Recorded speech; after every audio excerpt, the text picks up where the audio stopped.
This week we'll speak with men's lacrosse senior Garrett McClintock, women's tennis captain Lauren Caire, and men's tennis junior Will Hall. But first, here's a quick look back at last weekend in Washington and Lee sports. The men's and women's tennis teams won ODAC championships in action here in Lexington. On Sunday, the Generals reclaimed the men's crown from Hampton-Sydney, beating the Tigers 5-3 in the championship match. Trailing 2-1 following doubles play, the Generals got singles victories from Hayden White, Jeremy Beck, Michael Freeman, and Will Hall to capture the title. On Monday, the women knocked off Holland's 5-Love, sweeping the doubles portion and then getting singles wins from Blair Bresky and Virginia Dickinson to notch their 8th straight conference championship. The baseball team finished up its season by going 2-2 in the ODAC tournament at Lynchburg City Stadium. The Generals upset top seed Bridgewater 7-2 on Thursday and knocked out Hampton-Sydney on Saturday before falling to Lynchburg in an elimination game. Third baseman Jim Planthold and shortstop Jonathan Stutz were named to the all-tournament team. At the ODAC Track and Field Championships at Bridgewater, the WNL women finished 4th and the men placed 5th. First-year Lauren Schultz was named ODAC Rookie of the Year for the women, winning the 3,000-meter steeplechase and coming in second to teammate Kat Telfian in the 5,000 meters. Telfian also won the 1,500 meters, while first-year Natalie Steer set a school and meet record in taking first in the 400-meter hurdles. For the men, first-year Dylan Mills won the javelin with the school record toss, and sophomore Tyler Grant finished in the top 6 in the 400-meter hurdles, javelin, and 110-meter hurdles. And the men's lacrosse, WNL wrapped up the regular season with a 13-10 loss at Lynchburg on Saturday night. Senior Will Keegler posted a career-high 8 points, registering 2 goals and 6 assists in the contest. With me now is another senior from the men's lacrosse team, Garrett McClintock from Tunica, Mississippi. Garrett, welcome to the show. Well, thank you for having me. How did you get involved with the sport of lacrosse, coming from Mississippi, and how much have you enjoyed being able to play for Washington and Lee? I guess I was really lucky to have a lot of family who encouraged me to play the sport. My aunt played here, actually.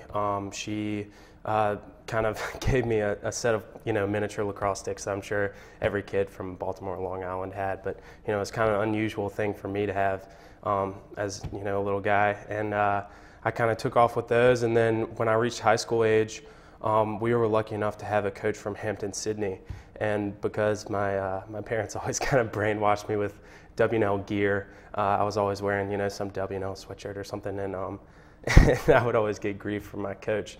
So, but we developed this close friendship, and he really encouraged me to play the sport, and so I did, and I was lucky enough to find my way here and be able to play for WNL. What was it like for you to make that early season trip down to Sewanee and Birmingham Southern to see as the sport is expanding into the Deep South? It was really, really cool. We went down to Birmingham Southern, and I wasn't sure what to expect, them being such a young team, but they had incredible facilities. Their guys were actually really good for as young as their team is, and I was surprised to see, I actually competed against some of the kids I had competed against in high school, and I had no idea that they were playing down there. So that was really interesting. And then Sewanee was great. We played pretty competitive game for a while, and then they were pretty good. I'm really happy to see them developing. I think that that has the potential to be another hotspot for lacrosse as the game develops, and especially as they can draw from Tennessee, which is I played in Memphis, so I'd love to see them to draw some more people from some of the teams I played against. With the Generals, you're in a very similar situation to the end of the 2009 season when you beat Lynchburg and Roanoke on the road and won the ODAC title. Do the Generals have confidence that they can make a similar kind of run this year? I think we do, and actually I think one of the parents was talking to me the other night and talking about how this could turn out to be a good thing, that the tournament has turned out the way it is. We have a game tonight, and it really could help us just in terms of keeping in the rhythm that we have been in for the rest of the season. We don't have a full week off to kind of relax. It's not unusual. We're going to have a Wednesday and hopefully Sunday game this week, as long as we do well tonight, and hopefully that keeps us in a rhythm that we can sustain for however long. So I think we have a really good chance, and I think it's a good thing. As you mentioned, before you think about Roanoke and Lynchburg, you've got the game tonight against Randolph-Macon, which played you to a close 2-goal contest in Ashland in the regular season. What will the Generals need to do to take care of business against the Yellow Jackets? I think with the Yellow Jackets and with any other team we come up against from now on, we really need to focus on putting 60 minutes together. I think that's something that all the coaches have been harping on, and we as seniors and the rest of the team have all really tried to focus on, is putting a whole game together. I think we show moments of brilliance, and other times we show moments that aren't so brilliant, and I think that's going to be one of the keys moving on. I mean, obviously we have a really talented team. Players like Logan Bartlett will put up 4 goals a game, and Will Keegler came in huge with 8 points last game. So we have all the tools.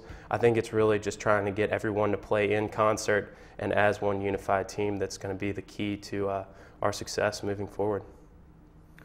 Garrett, thanks for joining us on the show. Good luck in the ODAC tournament. Well, thank you very much. I appreciate you having me. I'm joined now by Lauren Caire, senior tennis captain from Nashville. Lauren, welcome back to the show. Thanks for having me. WNL has now won 8 consecutive ODAC titles in women's tennis. What does that kind of sustained success say to you about the program? Well, I think just as a program, we have a pretty good work ethic, and once you start being successful, I think it's easy to recruit people who are going to continue that. But I think mainly we've been consistently setting high goals for ourselves, and I think that kind of helps you propel through 4 years and continue that trend with new classes, just continuing that idea of competing hard and looking for your highest achievement that you can attain that year. You were a first-year player when the Generals won the national title in Fredericksburg in 2007. Do you have that run in the back of your mind when you take the court at this time of year? A little bit. I think I still think about it some when I'm on the court, but really Blair and I were the only ones who were there for that win. The rest of the team is still pretty fresh off a second place the next year, and we missed out on it going to those final rounds last year. So I think it's good because it helps us remember that we can go that far, but after seeing the past 2 years, we also know you can't rest on any laurels. You have to really work hard and kind of be in that moment on the court for every single match. You've had some great wins over the course of the spring, including Emory in the Fab 5 tournament and a couple of victories against Johns Hopkins. Do those matches tell you that you can compete with anyone in the country? Oh, for sure. And I think we've seen that with a lot of other teams across the country, too. There's been a lot of switching off on wins and losses up at NESCAC and with Emory and the people they've been playing. So I think it's a free-for-all this year. I think anybody can win it. It's going to be who's peaking at that time when we get to nationals, and it's really any given day, any given team. What will it take for Washington and Lee to make a deep run in the NCAA tournament? We had a few days off for spring break, which is great. I haven't done that since I've been here, and I think that's really going to help. I think everyone feels very fresh right now, and it's just going to be putting in a lot of hours and a lot of team bonding, kind of just getting everybody on the same page for that final run. So I think as long as we're working hard and our hearts are in it, we're going to do well. Lauren, thanks for joining us here. Good luck the rest of the way. Thank you. With me now is Will Hall, junior tennis player from Cape Elizabeth, Maine. Will, welcome to the show. Thanks for having me. Congratulations on the ODAC title. What does it mean to you and the team to get back to the top of the conference? I mean, it's really, really great. Everyone's really happy to be back on the ODACs. Last year was the first year we didn't win ODACs in the last 13 years. And so, I mean, that kind of left a bad taste in our mouth. And so our last goal for the last 12 months was basically just to work hard and get back to the ODAC championship, and we put it together this weekend, and it feels great to be back. You and Mac Davis won at number 3 doubles, but the Generals were still down 2-1 after doubles play.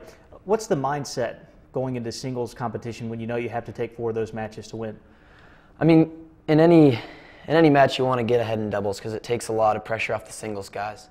And we were actually up 2-1 against Hamden-Sydney earlier this season after doubles, and we lost 5-4.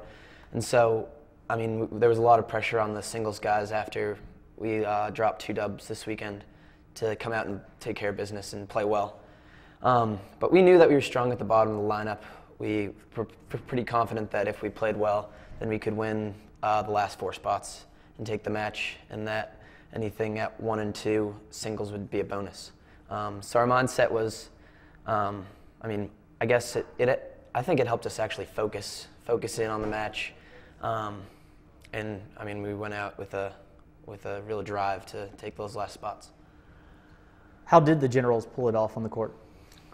We started off, we were playing indoors, so some of the matches were staggered, so not everyone went on at the same time. Jeremy Becht won at 3 pretty convincingly, so that gave us some confidence going in. Mike Freeman pulled out a big win at the number 4 spot, and the real game changer was Hayden White at the number 1 single spot. He beat Will Moss, who's a senior for Hampden-Sydney, who had been undefeated in ODAC play for all 4 seasons, and he was kind of the heart and soul of their team. And when Hayden won that match, it was kind of the momentum really shifted, and we only needed either me or Cliff Gaddy to pull out the last win, and I was able to do that. So, I mean, we just took care of business down the line. Everyone played well, and we were able to take it home. You've played a very tough non-conference schedule, and that's going to continue against Carnegie Mellon this weekend. How have those matches prepared you for what you might see in the NCAA tournament? Yeah, we played a lot of good out-of-conference teams, and we played a lot of teams close. We beat Mary Washington early in the year, and they're a top 20 team nationally. We had a tough loss to Chicago, who's in the top 15, and NC Wesleyan, which we were right there with. It could have gone either way. Last weekend, we had a chance to sweep doubles at Emory, who's number 3 in the country, and ended up losing all 3 9-7, which could have definitely changed the momentum of that match. But all the matches that we played have really given us a lot of confidence that we can play with some of the top teams in the country. And I mean, on any given day, if we play well and put it together, then we have a chance to beat some really good teams. And we're going to try to do that against Carnegie Mellon this weekend, get some momentum going to the NCAAs, and I think we're all pretty confident that we can definitely make a strong run in the tournament. Will, thanks for joining us here. Good luck in the NCAAs. Thank you. Thanks for having me. After securing NCAA berths by winning the ODAC championships, the men's and women's tennis teams have one final tune-up before the national tournament. They'll head to Pittsburgh to face Carnegie Mellon on Saturday. If the Generals win their contest against Randolph-Macon this week, they'll continue action in the ODAC lacrosse tournaments over the weekend. The women would play host to either Roanoke or Lynchburg for the ODAC championship, while the men would travel to Salem to face top seed Roanoke in a semifinal on Sunday. For WNL Sports Weekly, I'm Jeremy Franklin. Thanks for watching.